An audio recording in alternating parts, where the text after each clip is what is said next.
Okay, thank you. అది impossible అండి. ఇంతకుముందు కూడా చెప్పినట్టు ఇవాళ సినిమా పాన్ ఇండియా అయినప్పుడు సంక్రాంతికి మనదే ఒక పెద్ద పాన్ ఇండియా సినిమా వస్తుంది అనుకుందాం.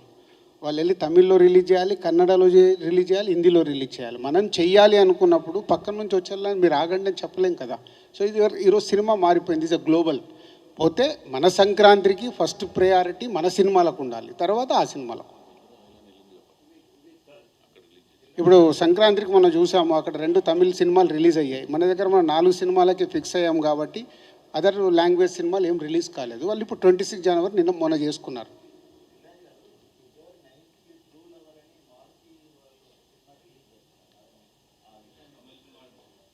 అదేనండి, వస్తూనే ఉంటాయి. ఇప్పుడు పీపుల్ మీడియా వాళ్ళు మాకు సార్ ఈ సినిమా వస్తుంది, కొంచెం మీరు ఛాంబర్కి వెళ్ళి చూడండి అంటే మేము ముందడుగు వేస్తాం. అట్లా వస్తూనే ఉన్న సినిమాలన్నింటినీ ఏ సినిమా రాకుండా ఆపాలి అని అంటే మాకు కష్టం అవుద్ది.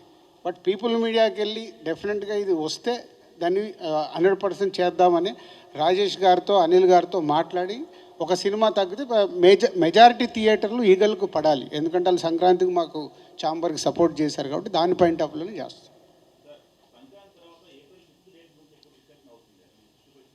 వచ్చిందిగా, ఆల్రెడీ మా సినిమా వస్తుందిగా. ఆ సినిమా వెనకకెళ్తే మా సినిమా వస్తుందని అన్అఫీషియల్గా చెప్పాంగా. అయిపోయిందా? అది కూడా క్లారిటీ వచ్చేసింది. అది కూడా చెప్పాలి. దేవరా పోస్ట్పోన్ అవుతే మేము వస్తామని చెప్తున్నాను.